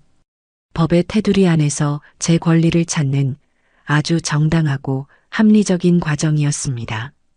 저는 이제 이 길고 긴 싸움을 끝낼 마지막 한 방을 준비하기 시작했습니다. 그 한 방은 제 아들 동식이의 심장 가장 깊은 곳을 향하게 될 것이었습니다. CCTV가 설치된 이후 가영이는 며칠간 눈에 띄게 몸을 사리는 듯 했습니다. 제가 보는 앞에서는 제게 존댓말을 꼬박꼬박 썼고 프린스에게 소리를 지르는 일도 줄었죠. 하지만 카메라가 자신의 일거수일투족을 감시하고 있다는 사실을 잠시라도 잊게 되면 그 본성은 어김없이 고개를 들기 마련입니다. 저는 그 순간을 참고 기다렸어요. 맹수가 먹잇감을 낚아채기 직전 숨을 죽이고 몸을 낮추는 것처럼요. 마침내 결정적인 날이 찾아왔습니다. 그날은 제 막내 여동생의 생일이라 아침 일찍부터 집을 비우게 되었어요. 동생 집에 가서 오랜만에 자매들과 회포도 풀고 저녁까지 먹고 들어올 생각이었죠. 현관을 나서며 저는 일부러 가영이에게 다정한 목소리로 말했습니다. 얘야, 나 오늘 늦게 들어올 게다. 저녁은 동식이랑 둘이 맛있는 거 시켜 먹으렴. 네, 어머니. 걱정 마시고 재미있게 놀다 오세요. 가영이는 현관까지 나와 제게 손을 흔들어 주기까지 했습니다. 그 가식적인 미소를 보며 저는 오늘 무슨 일이든 벌어질 것이라고 직감했죠. 그리고 제 예감은 조금도 틀리지 않았습니다. 동생 집에서 즐거운 시간을 보내는 동안에도 저는 틈틈이 핸드폰으로 CCTV 앱에 접속해 집안 상황을 살폈습니다. 낮 동안에는 별다른 일이 없었어요. 가영이는 소파에 누워 텔레비전을 보거나 프린스와 장난을 치며 시간을 보냈죠. 저녁 시간이 되자 동식이에게서 야근 때문에 늦는다는 전화가 온 모양이었습니다. 혼자 저녁을 먹게 된 가영이는 배달 음식을 시키는 대신 직접 요리를 하기 시작하더군요. 그런데 부엌에서 분주하게 움직이던 가영이의 행동이 어딘가 이상했습니다. 최고급 한우 등심을 꺼내 스테이크를 굽고 와인까지 꺼내 잔에 따르는 것이 아니겠어요.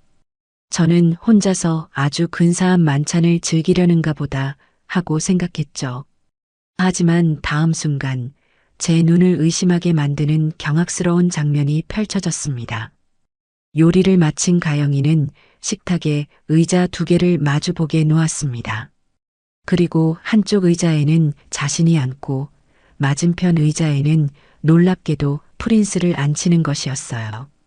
마치 사람을 대하듯 말이죠. 프린스, 우리 아들. 오늘은 엄마랑 오붓하게 데이트하는 거야. 좋지? 가영이는 프린스 앞에 접시에 자신이 구운 스테이크의 절반을 큼직하게 썰어 놓아 주었습니다.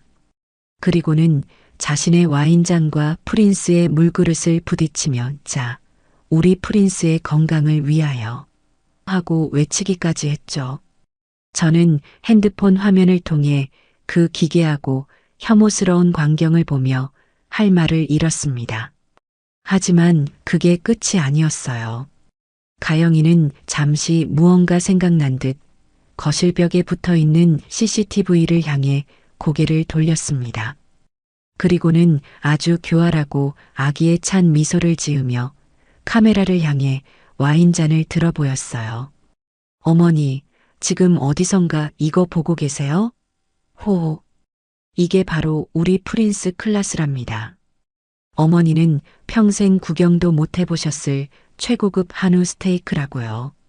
어머니가 드시는 그 맛없는 무국이랑은 차원이 다르죠? 약 오르시죠?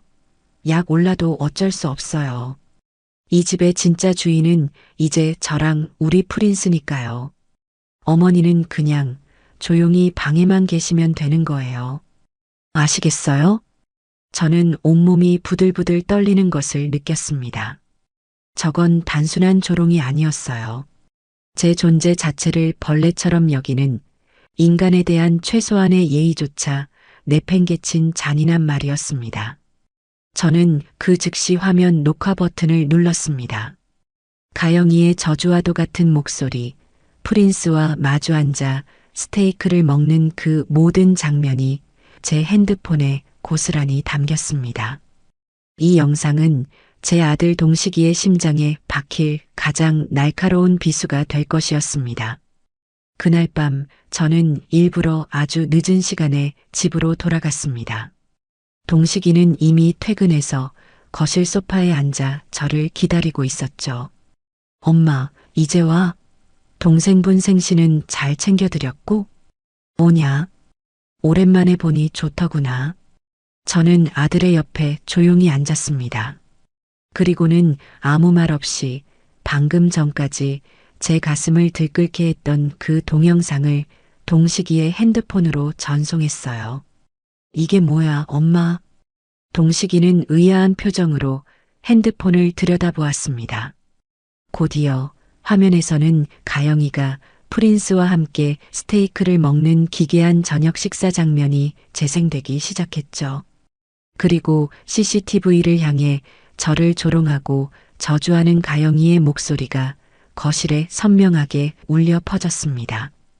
동식이의 얼굴이 점차 하얗게 그리고 새파랗게 질려갔습니다. 영상이 끝나자 동식이는 마치 유령이라도 본 사람처럼 멍한 표정으로 한동안 움직이지 못했어요. 자신이 사랑했던 아내, 늘 자신의 어머니를 위하는 척했던 그 아내의 진짜 모습을 마주한 충격에 아무 말도 하지 못하는 듯 했습니다. 잠시 뒤 동식이는 조용히 자리에서 일어나 제 방으로 들어왔습니다. 그리고는 방문을 닫고 제 앞에 힘없이 무릎을 꿇고 말았죠. 40이 넘은 아들이 다 큰 장정이 어깨를 들썩이며 어린아이처럼 흐느끼기 시작했습니다. 엄마 미안해. 정말 미안해. 내가 다 잘못했어. 가영이가 저런 사람인 줄도 모르고 나는 바보같이. 엄마가 얼마나 힘들었을까. 내가 정말 나쁜 놈이야. 아들의 눈물 섞인 사죄에 제 마음도 무너져 내렸습니다. 원망스럽고 미웠던 마음이 눈 녹듯 사라지고 그저 가여운 내 아들이라는 생각에 가슴이 아려왔죠. 저는 눈물을 흘리는 아들의 등을 말없이 토닥여 주었습니다. 이제라도 알았으면 됐다. 이제라도 어미의 말을 믿어주면 그걸로 된 거야. 저는 동식이를 일으켜 세웠습니다. 그리고 단호한 목소리로 말했죠. 동식아, 내가 정말 이 어미에게 미안한 마음이 있다면 이제부터라도 어미가 하는 말을 믿고 따라주렴.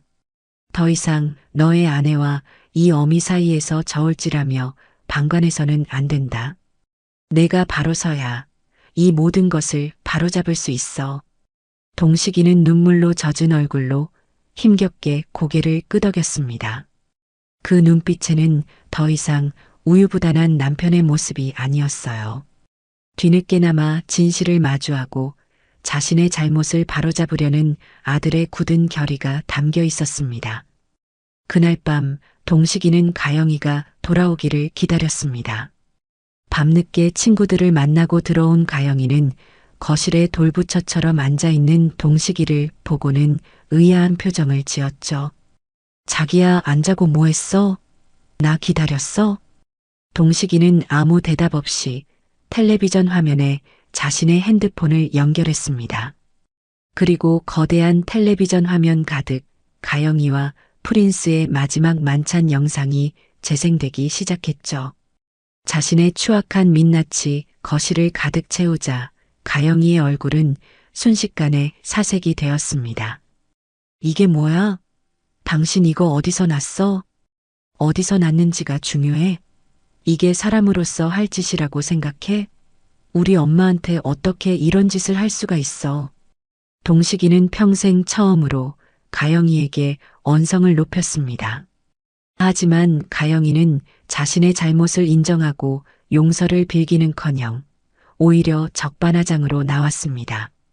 뭐, 사람이 할 짓? 당신 어머니는 사람으로서 할 짓해서 나한테 그랬어? 당신 어머니가 먼저 나를 얼마나 무시하고 구박했는데 나는 스트레스 풀 데도 없어서 그랬어. 그리고 당신은 뭐야? 왜 맨날 엄마 편만 들어? 당신은 내 남편이야, 아니면 당신 엄마 아들이야. 가영이의 뻔뻔한 태도에 동식이는 완전히 이성을 잃고 말았습니다. 닥쳐. 어디서 엄마 탓을 해. 당신이 인간이라면, 최소한의 양심이라도 있다면 이럴 수는 없는 거야. 우리 이제 끝내자. 끝내자는 동식이의 마지막 말에 가영이의 기세도 한풀 꺾였습니다. 늘 자신의 손바닥 안에서 움직이던 남편의 처음 보는 모습에 당황한 기색이 역력했죠. 두 사람의 신뢰와 사랑은 그날 밤 산산조각이 나고 말았습니다. 그리고 그것은 길고 길었던 제 싸움의 끝이 머지않았음을 알리는 신호탄이기도 했습니다. 아들 동식이가 진실을 알게 된 그날 밤 이후 저희 집의 공기는 얼음장처럼 차갑게 얼어붙었습니다. 동식이는 꼭 필요한 말이 아니면 가영이와 단 한마디도 섞지 않았고 같은 공간에 있는 것조차 힘겨워하며 퇴근 후에는 곧장 자신의 서재로 들어가 문을 잠갔죠. 가영이는 그런 남편의 태도에 처음에는 불안해하는가 싶더니 이내 이 모든 상황이 제 탓이라며 분노를 터뜨리기 시작했습니다. 어머니 때문에, 다 어머니 때문에 우리 가정이 깨지게 생겼어요. 제가 뭘 그렇게 잘못했어요? 그냥 좀 편하게 살고 싶었던 게 그렇게 큰 죄예요? 가영이는 제 방문을 벌컥 열고 들어와 악을 쓰기도 했지만 저는 더 이상 예전처럼 움츠러들지 않았습니다.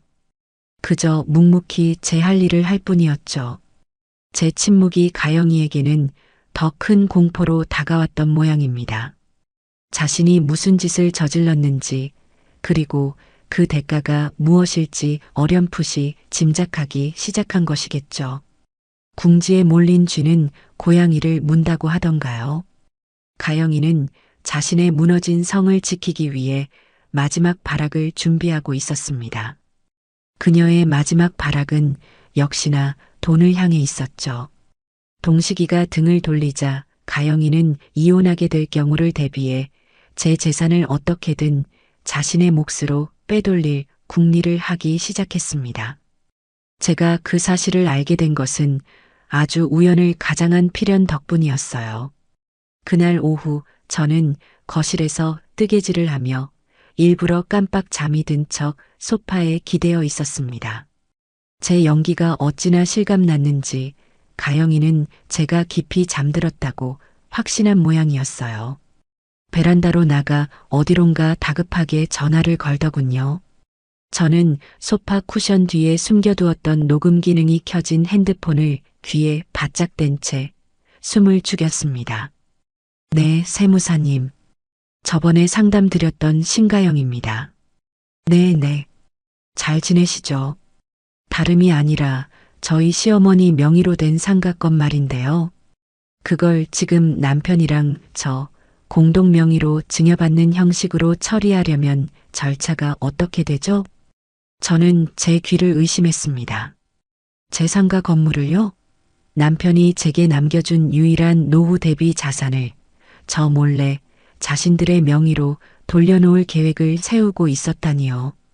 네. 아, 상속세가 문제라고요? 그렇죠. 그래서 미리미리 준비해야죠. 솔직히 말씀드려서 저희 어머님이 요즘 건강이 많이 안 좋으세요.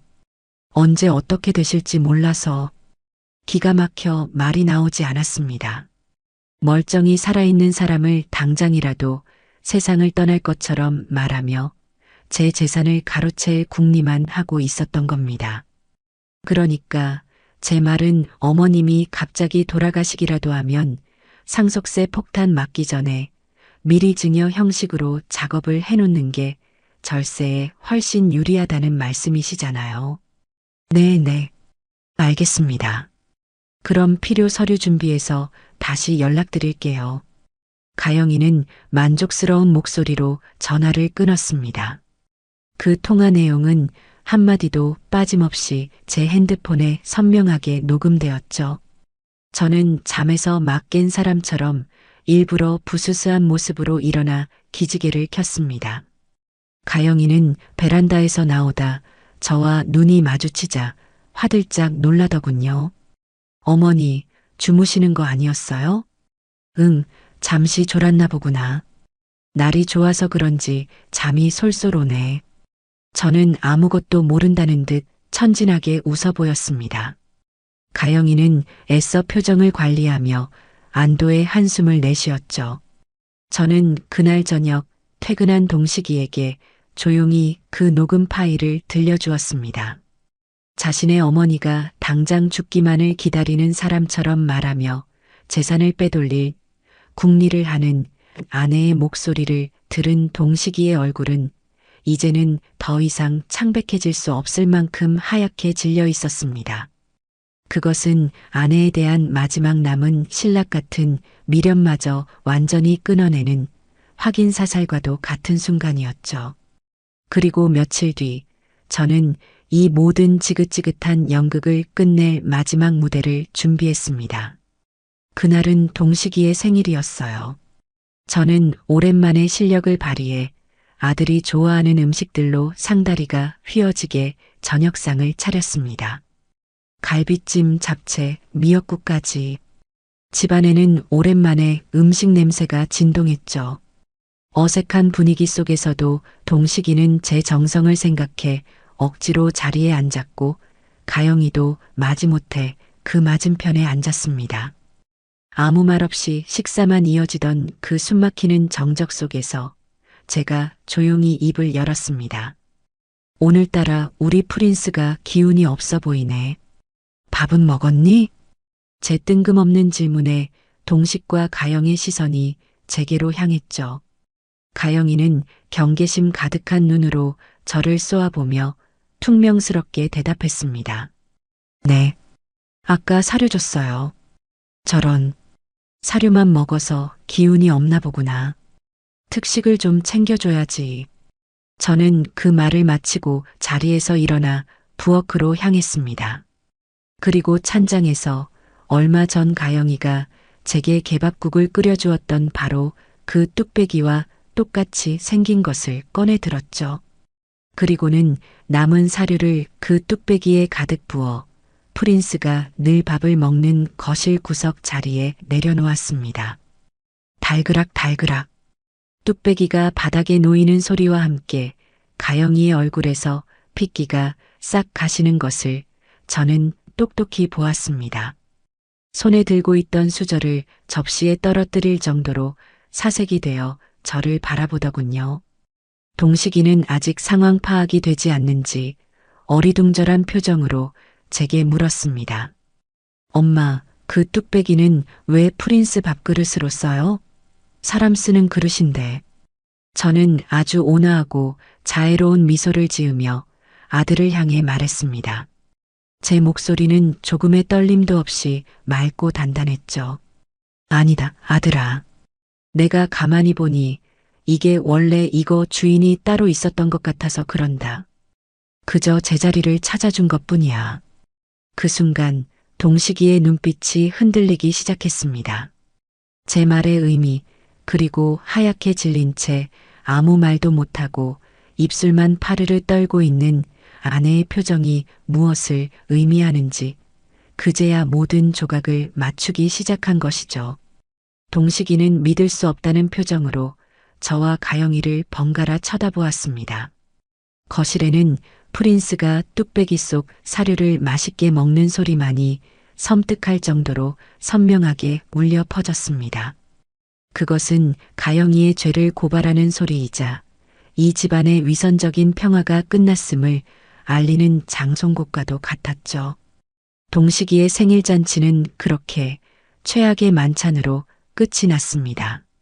그리고 바로 다음 날 저는 이 모든 것을 매듭짓기 위해 변호사님을 집으로 모셨습니다. 거실 테이블을 사이에 두고 저와 변호사님 그리고 동식이가 한쪽에 앉았고 그 맞은편에는 잔뜩 겁에 질린 가영이가 홀로 앉아 있었죠. 그것은 취조이자 심판의 자리였습니다. 저는 변호사님께 눈짓을 보냈습니다. 변호사님은 준비해온 서류 가방을 열고 가장 먼저 제 작은 수첩을 테이블 위에 올려놓았어요. 신가영 씨, 지금부터 제가 하는 말을 잘 들으셔야 할 겁니다. 이건 김선자 어머님께서 지난 몇 년간 기록해 오신 일기입니다. 여기에는 신가영 씨가 어머님께 가했던 모든 언어적, 정신적 학대의 정황이 날짜와 시간까지 아주 상세하게 기록되어 있습니다. 다음으로 변호사님은 볼펜 녹음기와 제 핸드폰을 꺼내 그동안 제가 모아온 녹음 파일들을 하나씩 재생했습니다. 저를 치매 환자 취급하며 요양원으로 보내려던 통화 내용, 친구들에게 제 험담을 늘어놓던 목소리, 그리고 제 재산을 빼돌리기 위해 세무사와 상담하던 내용까지. 거실에는 가영이 자신의 추악한 목소리가 가득 울려 퍼졌죠. 가영이는 고개를 푹 숙인 채 아무 말도 하지 못했습니다. 마지막으로 변호사님은 거실 CCTV 영상을 노트북으로 재생했습니다. 가영이가 프린스와 함께 스테이크를 먹으며 저를 조롱하던 바로 그 영상이었죠. 모든 증거 공개가 끝난 뒤 변호사님은 차가운 목소리로 말했습니다. 신가영 씨, 이 모든 증거들을 바탕으로 저희는 신가영 씨를 상대로 재산분할 청구권 부존재 확인 소송 및 위자료 청구 소송을 진행할 예정입니다. 아시다시피 이 아파트는 혼인 전 어머님께서 취득하신 고유 재산이므로 재산분할 대상이 아니며 유책 배우자인 신가영 씨는 위자료를 단 한 푼도 받을 수 없습니다. 오히려 어머님께 막대한 금액의 위자료를 지급하셔야 할 겁니다. 그제야 가영이는 울음을 터뜨리며 제게 매달리기 시작했습니다. 어머니, 제가 잘못했어요. 제가 정말 죽을 죄를 지었어요. 한 번만, 딱 한 번만 용서해 주세요. 네, 제가 앞으로 정말 잘할게요. 하지만 저는 더 이상 그 악어의 눈물에 속지 않았습니다. 저는 자리에서 일어나 제 인생을 건 마지막 통보를 하기 위해 가영이를 차갑게 내려다보며 입을 열었습니다. 얘야, 나는 내게 복수하려는 것이 아니란다. 내가 나에게 주었던 그 끔찍한 모욕감을 똑같이 내게 돌려줄 생각은 없어. 나는 그저 내 남은 인생을 너처럼 존엄이라고는 찾아볼 수 없는 사람과 함께 낭비하고 싶지 않을 뿐이다. 그러니 이건 복수가 아니라 통보란다. 내 집에서 그리고 내 아들 인생에서 깨끗이 사라져 주렴. 제 마지막 말이 끝나자 거실에는 길고 긴 침묵이 흘렀습니다. 그것으로 모든 것은 끝이 났습니다. 그날 이후 모든 것은 일사천리로 진행되었습니다. 변호사님의 법적 절차는 단호하고 신속했죠. 동식이는 가영이에게 이혼 서류를 내밀었고 가영이는 처음에는 재산 분할을 요구하며 끝까지 버텨보려 했습니다. 자신이 이 집에서 보낸 5년이라는 세월이 있는데 어떻게 빈손으로 나가냐며 악을 썼죠. 하지만 변호사님이 제가 결혼 당시 아파트 구입 자금 전액을 제 개인 통장에서 인출하여 지불했다는 명백한 금융거래, 증거 자료와 가영이의 유책 사유를 증명하는 수많은 증거들을 법원에 제출하자 상황은 완전히 달라졌습니다. 법원은 가영이의 재산 분할 청구를 기각했고 오히려 그녀가 제게 정신적 피해에 대한 위자료를 지급해야 한다는 판결을 내렸죠. 결국 가영이는 자신이 그토록 자랑하고 과시했던 모든 것을 잃고 빈털터리가 되어 이 집에서 쫓겨나게 되었습니다. 그녀가 이 집을 나가는 날 저는 제 방 창문을 통해 그 모습을 조용히 지켜보았습니다. 가영이는 자신이 아끼던 명품 가방 몇 개와 프린스를 담은 이동 가방만을 든 채 택시에 올라탔습니다. 5년 전 온갖 화려한 혼수와 함께 이 집으로 들어오던 그 의기양양하던 모습은 온데간데 없었죠. 초라하고 패배한 그림자만이 그녀의 뒤를 따를 뿐이었습니다. 저는 가영이가 떠난 집안을 천천히 둘러보았습니다.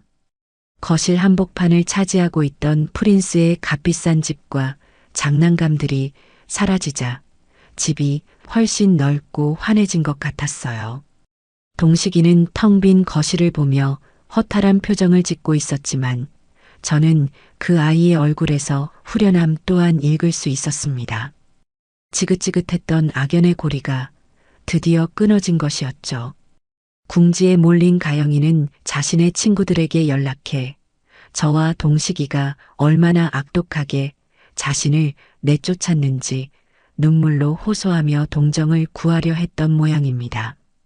자신의 친구들만큼은 자신의 편이 되어줄 것이라고 믿었던 것이겠죠. 하지만 그녀는 저와 준서 학생의 치밀함을 너무 얕보고 있었습니다.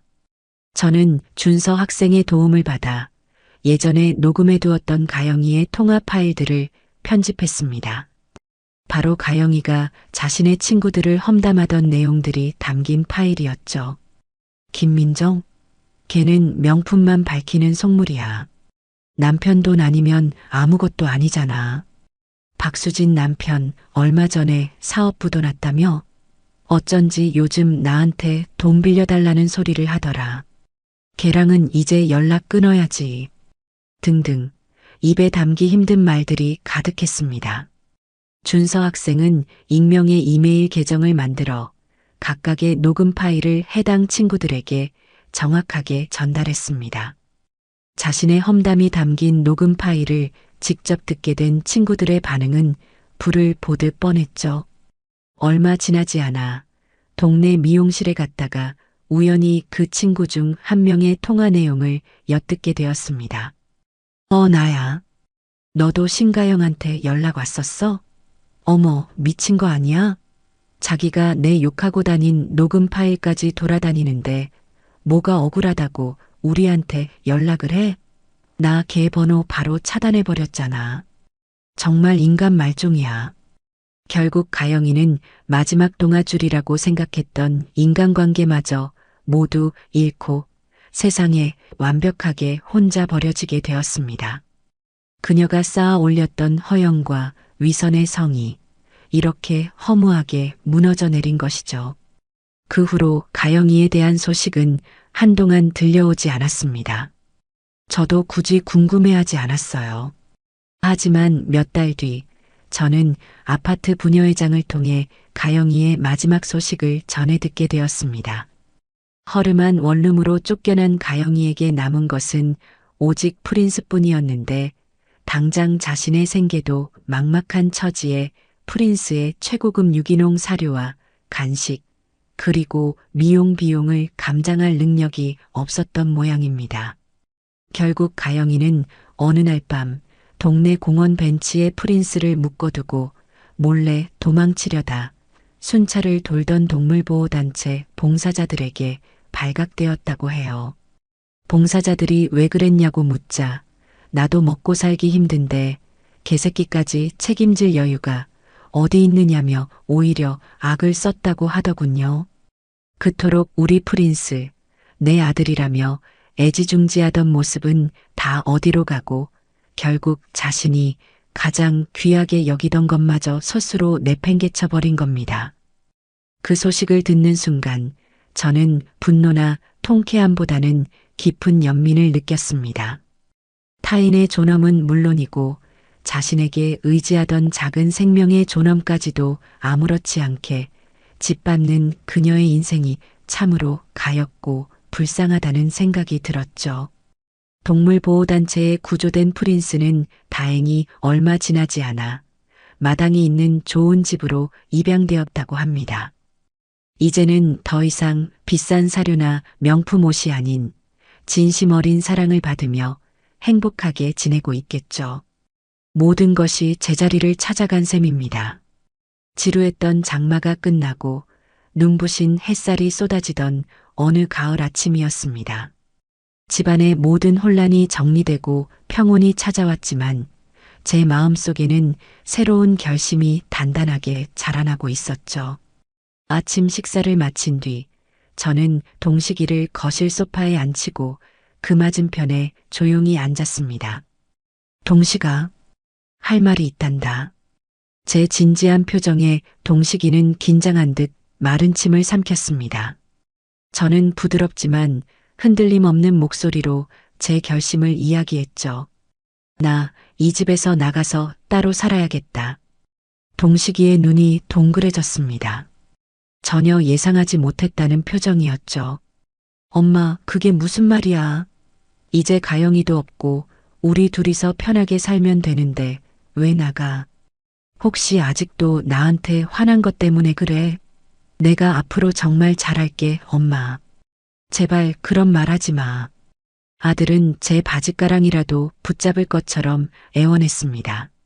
저는 그런 아들의 손을 따뜻하게 잡아주며 고개를 저었죠. 아니다, 아들아. 널 벌주려는 것도 아니고 내가 미워서 이러는 것도 아니야. 이건 온전히 나를 위한 결정이란다. 지난 세월을 돌아보니 나는 누군가의 아내, 그리고 너의 엄마로만 살아왔더구나. 이제는 내 이름 석자, 김선자로 살고 싶어졌어. 너의 인생은 너의 것이고 내 인생은 내 것이란다. 이제라도 이 어미가 어미의 이름으로 오롯이 나 자신으로 살아볼 수 있도록 내가 허락해 주렴. 제 진심 어린 말에 동식이는 더 이상 저를 붙잡지 못하고 고개를 떨고 왔습니다. 굵은 눈물방울이 아들의 무릎 위로 뚝뚝 떨어지는 것을 보았죠. 그것은 후회의 눈물이자 뒤늦게나마 어머니의 인생을 이해하게 된 아들의 성숙한 눈물이었습니다. 그 후 저는 이사 준비를 시작했습니다. 제가 새로 보금자리를 꾸릴 곳은 남편이 남겨준 작은 상가 건물의 2층이었습니다. 1층은 작은 세탁소가 새 들어 있었고 2층은 오랫동안 창고로 비어 있었죠. 저는 그곳을 사람 사는 집처럼 아늑하게 고치기 시작했습니다. 낡은 벽지를 뜯어내고 화사한 색으로 페인트 칠을 하고 제 마음에 쏙 드는 작은 가구들을 하나씩 들여놓았죠. 새 집으로 이사하는 날 저는 가장 먼저 베란다 햇볕이 가장 잘 드는 곳에 화분 하나를 놓았습니다. 바로 새로 사온 작고 예쁜 동백 화분이었어요. 시들어버렸던 지난날의 제 모습과도 같았던 그 동백나무의 아픈 기억을 이제는 새로운 희망으로 다시 피워내고 싶었습니다. 혼자 사는 삶은 생각보다 훨씬 평온하고 자유로웠습니다. 아침에 일어나면 누구의 눈치도 보지 않고 제가 좋아하는 음악을 틀었고 제가 먹고 싶을 때 제가 먹고 싶은 음식을 만들어 먹었죠. 오후에는 동네 노인정을 찾아 오랜 친구들과 실컷 수다를 떨기도 하고 저녁에는 베란다에 앉아 동백 화분에 물을 주며 하루를 마무리했습니다. 그러던 어느 날 저는 준서 학생의 도움을 받아 아주 의미 있는 일을 시작하게 되었습니다. 제 경험을 바탕으로 저처럼 자식들에게 말 못할 서름을 겪고 계시는 동네 어르신들을 위해 무료 법률 상담을 연결해 드리는 봉사활동이었죠. 저는 노인정 한편에 작은 상담 창구를 마련했고 준서 학생은 자신의 동기들과 함께 일주일에 한 번씩 찾아와 어르신들의 법률 문제를 상담해 주었습니다. 처음에는 반신반의하던 어르신들도 저희의 진심 어린 도움에 점차 마음을 열기 시작했죠. 저는 다른 사람의 아픔에 공감하고 제 경험이 누군가에게 작은 힘이 될 수 있다는 사실에 큰 보람과 기쁨을 느꼈습니다. 아들 동식이는 주말마다 반찬거리를 한아름 사들고 저를 찾아옵니다. 예전처럼 엄마에게 모든 것을 의지하는 철없는 아들이 아니라 이제는 한 명의 어엿한 어른으로서 친구처럼 저를 존중해주고 제 이야기를 귀담아 들어주죠. 우리는 함께 밥을 먹고 새로 들인 동백 화분에 꽃봉오리가 맺혔다며 아이처럼 기뻐하기도 합니다. 비로소 저희는 의무와 책임으로 얽힌 관계가 아닌 사랑과 존중으로 가득 찬 진짜 가족의 의미를 되찾게 된 것 같아요. 오늘도 저는 베란다에 앉아 따스한 가을 햇살을 받으며 활짝 피어난 붉은 동백꽃을 바라봅니다. 제 길고 추웠던 겨울이 끝나고 마침내 제 인생의 가장 눈부시고 찬란한 봄날이 찾아왔어요. 저는 이제 그 누구의 아내도 엄마도 아닌 온전한 김선자라는 이름으로 제게 주어진 모든 날들을 뜨겁게 사랑하며 살아갈 겁니다. 오늘 김선자 어머님의 이야기는 여기까지입니다. 기나긴 여정을 함께 분노하고 또 함께 응원하며 따라와 주신 시청자 여러분, 진심으로 감사합니다.